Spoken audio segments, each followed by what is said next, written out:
मित्रांनो, हा शासन निर्णय आहे 13 नोव्हेंबर 2025चा.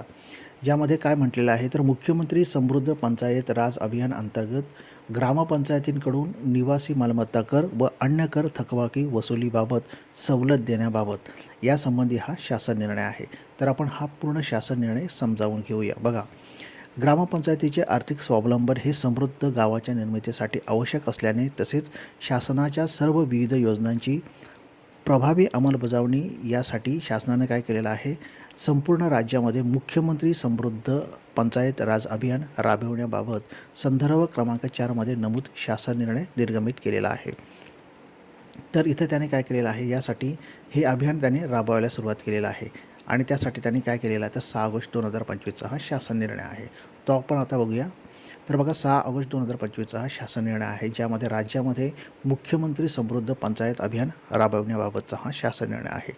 आणि हे जे अभियान आहे तर बघा, हे अभियान राबवले जाणार आहे. याचा कालावधी किती आहे तर 17 सप्टेंबर 2025 ते 31 डिसेंबर 2025 असा हा कालावधी असणार आहे. आणि ह्या अभियानांतर्गत त्यांना काय करायचं आहे तर बघा, शासनाला काय करायचं आहे, यासाठी त्यांनी कमिटी देखील नेमलेली आहे. आणि या अभियानांतर्गत प्रत्येक ग्रामपंचायतीला जे पुरस्कार दिले जाणार आहेत आणि हे बघा, अशा पद्धतीने हे पुरस्कार दिले जाणार आहेत.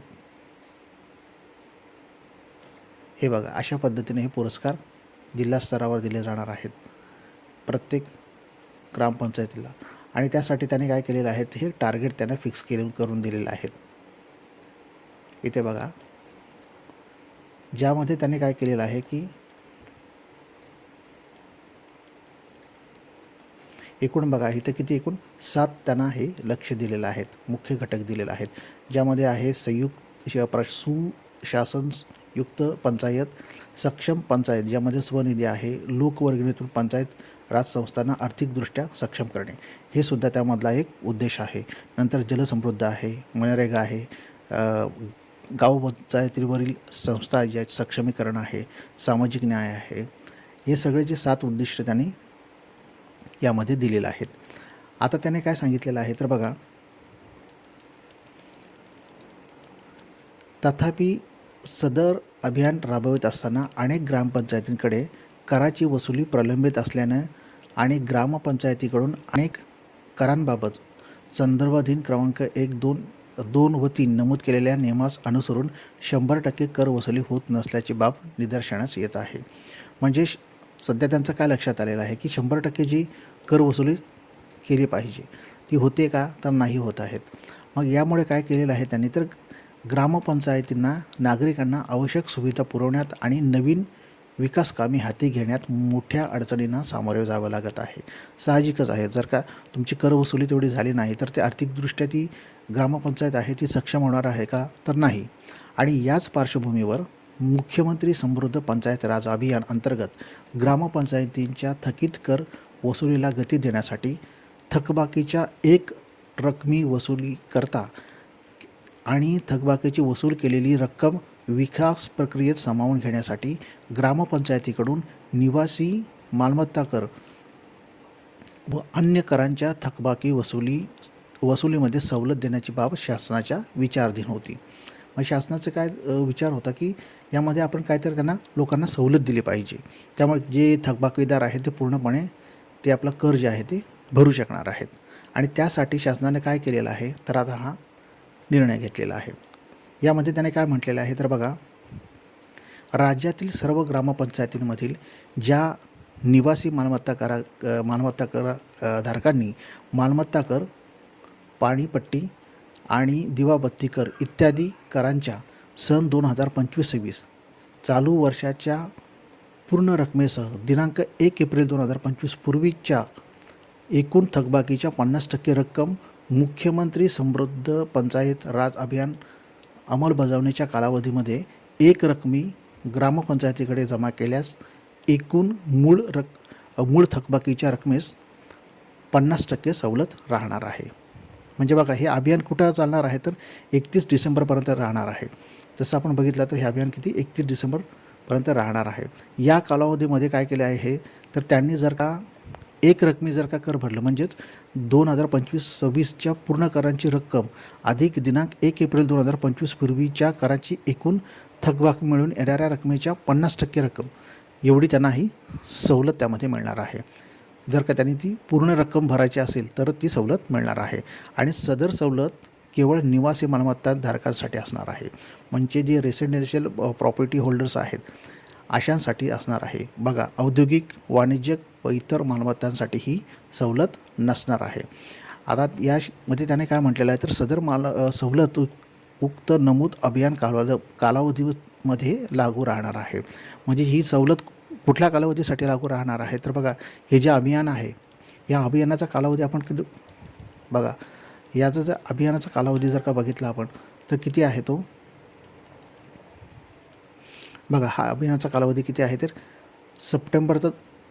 सप्टेंबर ते 31 डिसेंबरपर्यंत राहणार आहे. या कालावधीमध्येच तुम्हाला यामध्ये सवलत मिळणार आहे. किती? 50%. याशिवाय ग्रामपंचायतीच्या कार्यक्षेत्रातील निवासी मालमत्ता धारकांना निवासी मालमत्ता कर, पाणीपट्टी आणि दिवाबत्ती कर इत्यादी करांच्या थकबाकीत वरीलप्रमाणे सवलत देण्याचा निर्णय घेण्याची बाब संबंधित ग्रामपंचायतींना ऐच्छिक राहील. म्हणजे काय आहे, ही प्रत्येक ग्रामपंचायतीवर बंधनकारक नसणार आहे ही 50% सूट देण्याची. लक्षात घ्या, प्रत्येक ग्रामपंचायतीवर ही बंधनकारक असणार आहे का 50% सूट? तर नाही आहे, ही ऐच्छिक असणार आहे. त्यामुळे प्रत्येक ग्रामपंचायत कार्यक्षेत्रातील थकबाकीचे प्रमाण आणि संबंधित ग्रामपंचायतीची आर्थिक गरज लक्षात घेऊन निवासी मालमत्ता धारकांना दिनांक 1 एप्रिल 2025 पूर्वीच्या एकूण निवासी मालमत्ता कर, पाणीपट्टी आणि दिवाबत्ती कर इत्यादी करांच्या थकबाकीमध्ये 50% सवलत द्यायची की नाही याचा निर्णय घेण्याचा पूर्ण अधिकार त्या ग्रामपंचायतींचा असणार आहे. यासाठी ग्रामपंचायतीने विशेष ग्रामसभा बोलावून त्यात बहुमताने ठराव मंजूर करणे अनिवार्य आहे. म्हणजेच संबंधित ग्रामपंचायतीने काय करायचं आहे की जर का तुम्हाला 50% सवलत द्यायची असेल तर काय करावं लागणार आहे, तुम्हाला ग्रामपंचायतीने एक विशेष ग्रामसभा बोलवून याबाबत तुम्हाला ठराव मंजूर करून घ्यावा लागणार आहे. आणि सदर सवलतीच्या अनुषंगाने ग्रामपंचायतीच्या उत्पन्नात झालेल्या कोणत्याही घटीची शासनाकडून भरपाई करण्यात येणार नाही. जर का तुम्हाला त्यामध्ये जर का काही घट झाली तर ती नुकसान भरपाई आहे ती शासन तुम्हाला देणार नाही आहे. हा तुमचा स्वतःचा निर्णय असणार आहे. तुम्ही असा निर्णय घेऊ शकणार आहेत. तर बघा, सदर शासन निर्णय तात्काळ प्रभावाने अंमलात येईल. तसेच या शासन निर्णयाप्रमाणे अंमलबजावणी होत असल्याची खात्री व आढावा सर्व संबंधित क्षेत्रीय अधिकारी व प्राधिकारी यांनी सर्व साप्ताहिक आणि मासिक बैठकात घ्यावा. म्हणजे अशा पद्धतीनं जर का सवलत द्यायची असेल तर हा सर्वस्व अधिकार कोणाला आहे तर ग्रामपंचायतीला आहे. आणि ते हा जो काही वसुलीचा 50% वसुलीची जे आहे तो ठराव कुठून घेऊ शकतात, ग्रामपंचायत तुम्ही स्वतः घेऊ शकणार आहात. पद्धतीने ग्रामपंचायत आपल्या स्वतःच्या अधिकाराने विशेष ग्रामसभा बोलवून हा शासन निर्णय घेऊ शकतात 50% वसुलीचा. परंतु लक्षात घ्या की हा काही निर्णय आहे तो 31 डिसेंबर 2025च्या आतच घ्यायचा आहे. कारण ही जी ग्रामपंचायत अभियान जे आहे, मुख्यमंत्री समृद्ध पंचायत राज अभियान आहे, हा जो कालावधी आहे यामध्येच हा निर्णय ग्रामपंचायत घेऊ शकणार आहे. तर मित्रांनो, हा जर का व्हिडिओ तुम्हाला आवडला तर तुम्ही लाईक करा, कमेंट करा आणि शेअर करा. खाली डिस्क्रिप्शनमध्ये हा तुम्हाला शासन निर्णय देत आहे, तिथून तुम्ही जाऊन हा डाउनलोड करू शकता आणि पाहू शकता.